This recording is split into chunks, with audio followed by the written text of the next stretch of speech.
What is going on, guys? Welcome to another Destiny 2 video, and today we're going to be taking a look at the Arcstrider subclass for the Hunter.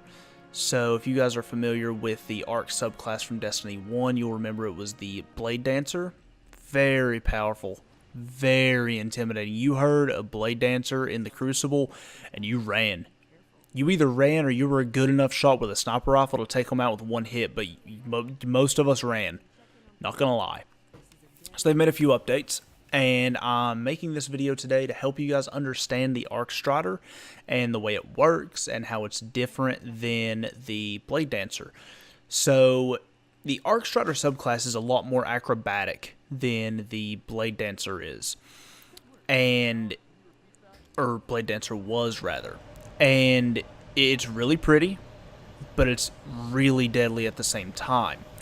So first thing you're gonna see is your arc staff. It binds to right and left bumper, or right L1 and R1 for you PlayStation guys. It forms a staff of pure arc energy and acrobatically take out your foes. Okay? So, yeah, it's really awesome. It's really fun to use. And honestly, I think I'm going to use it a lot more than I did Blade Dancer in Destiny 1, just because it's really fun to use, especially when you're surrounded. It's one of those roaming supers that when you're surrounded by enemies, it's still really fun to use. So the first thing you have is your Marksman's Dodge. Just like my video that I did with the Gunslinger, it's the exact same thing. You double tap B and it reloads your weapons. It's as simple as that. It performs a dodge, and it gets you out of a tough situation and reloads your gun at the exact same time. Then you have Gambler's Dodge. Again, it's the exact same thing, and it recharges your melee abilities. It's the same thing as the Gunslinger one, that is. When you perform your dodge, it recharges your melee abilities. Personally, I prefer the Marksman's Dodge. I feel like it's more convenient for me to be able to reload my weapons automatically than it is to recharge my melee ability, because in this game, your melee abilities don't take very long to recharge. I think it's 30 or 45 seconds, something like that. It's not that long at all. So up here, we've got the same 3 grenades as before. You've got the skip grenades, which are a personal favorite of mine. They are much more potent, I guess is the word I'm looking for. They're a lot more effective in this game. Definitely a lot more effective in PvE, that is. I have not tried anything out in PvP yet. Attempting to reconnect. Awesome. Okay, so we're gonna try to keep moving on. If I get kicked, I'll be right back. But skip grenades, it's the same as it was in Destiny 1. The flux grenades, again, the same as Destiny 1. It's an explosive grenade that deals additional damage when attached to enemies. It's your sticky grenade. It's not going to be as potent as, or more as effective as the flux grenade in Destiny 1. It's not going to kill your opponents in one grenade shot. Sorry guys, I know you all are out there. I know your grenade and melee spam abilities, Ability Simulator 2017 with Destiny 1, but it's not going to kill anymore unless they already have a few shots in them already. As far as PvE, extremely effective. With the Arc Bolt Grenade, again, it's the same. And there it goes. Alright, I'll be right back, guys.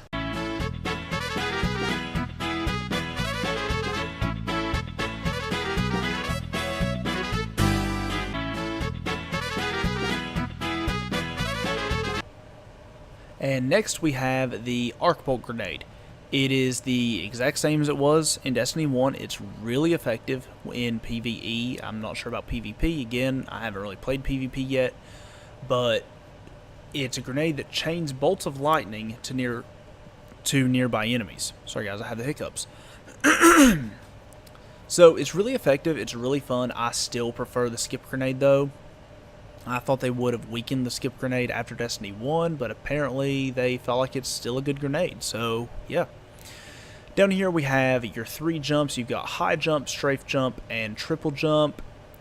it's the same as it is with the other subclass. With the Gunslinger, the high jump gives you better height on your jump, strafe jumps gives you more directional control, and triple jump gives you a third jump.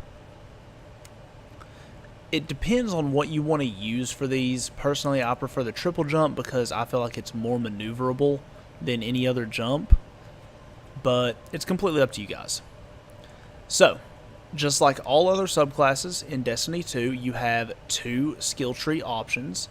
In this one, you have the Way of the Wind, and you have the Way of the Warrior.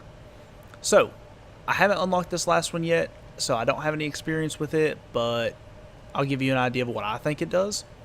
So with the Way of the Warrior class, you have Combination Blow. Kill an enemy with this melee ability to trigger health regeneration and increase your melee damage temporarily. So with this one, you don't really use your knife with this subclass anymore. When you have your melee abilities, you kind of use a Titan Fist. It's not a Titan Fist, it's a Hunter's Fist, but it's just like the Titan's melee in Destiny 1, it's Fist. And when you kill an enemy with it, it triggers health regeneration, so if you're really low, punch something. Just punch it. And increases your melee damage for a short time. Next, we have Combat Flow. Melee kills recharge your dodge ability. So just like with this one, not only are you... So you can pair it up with this one. Not only are you going to get your health regenerating, but you're also going to recharge your dodge ability, which will allow you to either reload your weapon, or if I was using this skill tree, I honestly think I would use Gambler's Dodge, because it's going to recharge your melee ability, and you're just going to keep going in circles with that health regen, dodge ability, dodge something, recharge your melee ability, rinse and repeat. I didn't actually notice that before, so yeah, that's definitely a good thing to use there. Next, we have Deadly Reach. Dodging increases your melee range, allowing you to lunge further to strike enemies. So everything's rolling together with this one. Punch them, get your health back, recharge your dodge ability, dodge something to get your melee ability back, and when you're dodging, it's going to increase your melee range. Pretty nice, pretty effective, I would think. Last, and I don't have this one, but I'll give you all an idea of what I think it does. It's Lethal Current. After dodging, each arc staff hit creates a damaging lightning aftershock. So this will be something that's active while you have arc staff active. So while you're actually using your super abilities, and it's going to basically deal an area of effect damage to anyone around you after dodging when you use your arc staff. So moving down to the one that I have some experience with, the Way of the Wind. Disorienting Blow. Strike an enemy with this melee ability to disorient the target and nearby enemies. So it creates a shockwave that disorients enemies that are around you. You don't have to get a kill with it, it's just there. You just melee attack, you hit them with it, and it disorients them and anyone around them. Next, you have Focused Breathing. Sprinting recharges your dodge ability, increased maximum sprint speed. So you're going to run faster, and while you're sprinting, your dodge ability is going to recharge faster. Really effective, really nice. Combat Meditation is going to be, while critically wounded, melee and grenade recharge... While critically wounded, melee and grenades recharge drastically faster. So if you're in a bad spot, your melee and your grenades, sometimes they can get you out of that, especially if you're out of ammo. They're going to recharge a lot faster. Lastly, you have Lightning Reflexes. You are harder to kill while dodging. It's really simple. You're just harder to kill while you're dodging, which is really good because while you're dodging, you're not shooting. So I, right now, am using the Way of the Wind. Once I start using the Way of the Warrior a little bit more, I think I might like it a little bit better, but I'm going to wait until I unlock that last perk. I might try to play around with some of the others, but as of right now, this is what my skill tree looks like on a daily basis.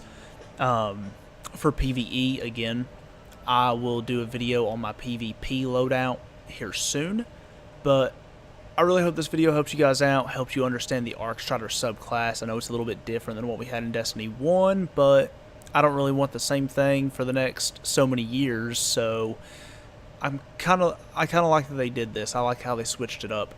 But I really hope this video helped you guys out. If it did, leave a like. Comment down below what your favorite subclass is, tell me what your class is, what your favorite subclass is. Tell me what your skill tree looks like for the Arcstrider. And make sure you guys hit subscribe and hit that little bell, and I'll see you guys in the next video. Peace.